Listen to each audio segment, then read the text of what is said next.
નમસ્કાર મિત્રો, સ્વાગત છે બધા મિત્રોનો મારી યુટ્યુબ ચેનલમાં। હું છું આપનો મિત્ર ભાવિક વઘાસિયા। તો મિત્રો, ખાસ કરીને આ વિડીયોના માધ્યમથી આપણે વાત કરવાની છે હાલની સક્રિય સિસ્ટમોની સ્થિતિ શું છે અને આજે ગુજરાતના કયા કયા વિસ્તારમાં ધોધમાર વરસાદ જોવા મળી શકે છે। સંપૂર્ણ માહિતી વિડીયોમાં જોશું, તો જે પણ મિત્રો નવા હોય તે ચેનલને સબસ્ક્રાઇબ કરી લેજો। તો મિત્રો, સિસ્ટમની સ્થિતિ જોવા જઈએ તો ખાસ કરીને રાજસ્થાનના ભાગો નજીક જે સાયક્લોનિક સર્ક્યુલેશન સિસ્ટમ હતી તેમાં જે મધ્યપ્રદેશના ભાગો તરફથી લો પ્રેશર સિસ્ટમ આવતી હતી તે સિસ્ટમ અત્યારે ભેગી થઈ ગઈ છે। એટલે બંને સિસ્ટમ એક સાથે ભેગી થઈ ગઈ છે અને એક વીક લો પ્રેશર અત્યારે જોવા મળી રહ્યું છે રાજસ્થાનના અજમેર નજીક। તો ખાસ કરીને ચોમાસુ દરી પણ રાજસ્થાનના બીકાનેરથી પસાર થઈ રહી છે અને ત્યારબાદ તે બંગાળની ખાડીના ભાગો સુધી જઈ રહી છે। એટલે ચોમાસુ દરી પણ પોતાની નોર્મલ પોઝિશન ઉપર જોવા મળી રહી છે અને આવતી 48 કલાકમાં બંગાળની ખાડીમાં વધુ એક લો પ્રેશર સિસ્ટમ બનશે। હાલ આ સિસ્ટમ સાયક્લોનિક સર્ક્યુલેશન તરીકે જોવા મળી રહી છે, ખાસ કરીને ઉત્તર પૂર્વ બંગાળની ખાડીના ભાગોમાં। તો આ થઈ સક્રિય સિસ્ટમોની સ્થિતિ। તો મિત્રો, છેલ્લા 24 કલાક દરમિયાન બધી બાજુ વધઘટ સાથે વરસાદની ગતિવિધિ સારી એવી જોવા મળી છે।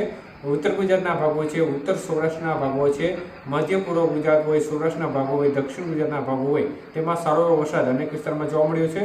તો ખાસ કરીને કચ્છના ભાગોમાં પણ છૂટો છવાયો વરસાદ પડ્યો છે।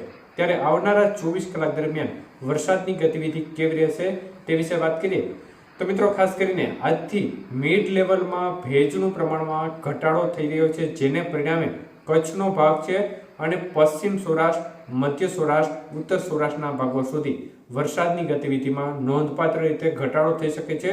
જોકે લો લેવલમાં ભેજનું પ્રમાણ હોવાને કારણે વરસાદની ગતિવિધિ હજી ચાલુ રહેશે। છૂટાછવાયા ઝાપટા રૂપે વરસાદની ગતિવિધિ જોવા મળશે, પરંતુ જે વરસાદ તીવ્રતાવાળો પડતો હતો તેમાં એક પ્રકારે આંશિક રીતે ઘટાડો પશ્ચિમ સૌરાષ્ટ્રના ભાગોથી કચ્છના ભાગો સુધી જોવા મળશે।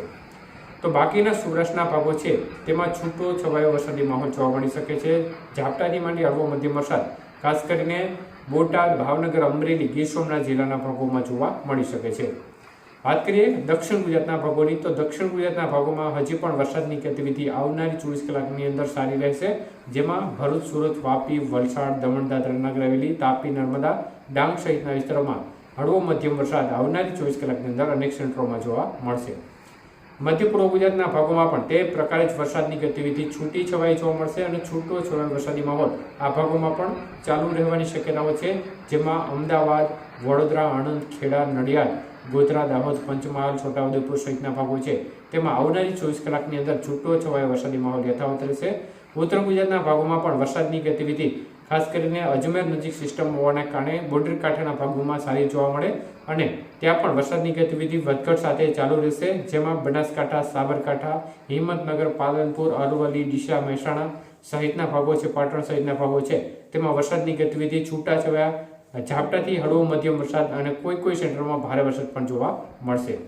તો આ પ્રકારની વરસાદની ગતિવિધિ જોવા મળે છે અને આવનારા 3 દિવસ જે વિસ્તારોમાં પશ્ચિમ સૌરાષ્ટ્ર અને તેને લાગુ જે કચ્છનો આગળનો ભાગ છે તેમાં વરસાદની ગતિવિધિમાં નોંધપાત્ર રીતે ઘટાડો થવાની શક્યતાઓ દેખાઈ રહી છે।